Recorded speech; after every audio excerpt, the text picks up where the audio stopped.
খাস কলকাতায় সকালবেলায় জলাশয় থেকে এক তরুণের মৃতদেহ উদ্ধার হলো এবং এই ঘটনায় খুনের অভিযোগ দায়ের হয়েছে। আপনাদের জানিয়ে রাখি, গত মঙ্গলবার থেকেই এই যুবক নিখোঁজ ছিলেন এমনটাই দাবি করা হচ্ছে। গত মঙ্গলবার থেকে নিখোঁজ ছিলেন 19 বছরের বিশ্বজিৎ মণ্ডল এবং পরিবারের অভিযোগ আর জলাশয় থেকে যে তরুণের মৃতদেহ উদ্ধার হয়েছে তা বিশ্বজিতেরই দেহ। আর এই ঘটনাকে ঘিরে চাঞ্চল্য ছড়িয়েছে প্রগতি ময়দান থানা এলাকার চৌবাগা এলাকায়।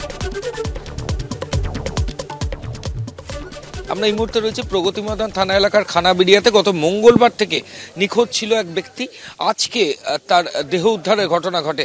স্থানীয় যে জলাশয় সেখান থেকে দেহ উদ্ধারের ঘটনা ঘটে। পরিবারের সদস্যরা বলছেন তাকে খুন করা হয়েছে। মঙ্গলবার রাত্রে এখানে পুজো দেখতে এসেছিল, সেই রাত থেকে ওকে খুঁজে পাওয়া যাচ্ছে না। আর ঘটনা ঘটেছিল ওখানে পুজো দেখতে এসে কারোর সাথে ঝামেলা হয়েছিল, মারধর করেছে। তারপর আজকে সকালবেলা ঘুম থেকে মানে ফোন এসছে একটা, উঠে কেউ একজন বললো যে ওখানে একটা বডি ভাসছে। তাই আমরা এসে দেখলাম ওখানে খালের মধ্যে বডিটা পাওয়া গেছে। মুখে মারধরের আঘাতের চিহ্ন রয়েছে, হ্যাঁ, নাকের ভিতর দিকেও রক্ত আছে, ফটোর মধ্যে দেখে বোঝা যাচ্ছে। আর আমরাও নিজে দেখেছি ওখানে দাঁড়িয়ে।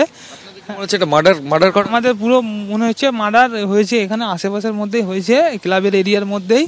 হ্যাঁ, কি করতো এমনি? ও পড়াশোনা করতো, আর তার সাথে আর্থিক অবস্থা ভালো না থাকায় ও সুইজি ডেলিভারি পার্ট টাইমের কাজও করতো।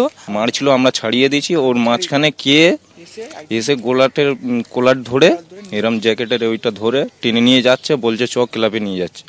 তা সঙ্গে আমরা ক্লাবেই আসলাম, খুঁজে পেলাম না। তারপর পার্টি অফিসেও গিয়েছিলাম, খুঁজে পেলাম না। তারপর ফের এসে এইখানটা এসে ফের লাউঞ্চও করিয়েছি।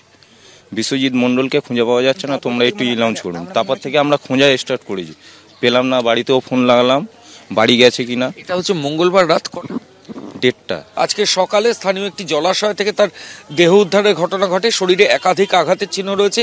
প্রগতি ময়দান থানায় পরিবারের সদস্যরা অভিযোগ করেছেন, এমনটাই তারা দাবি করছেন।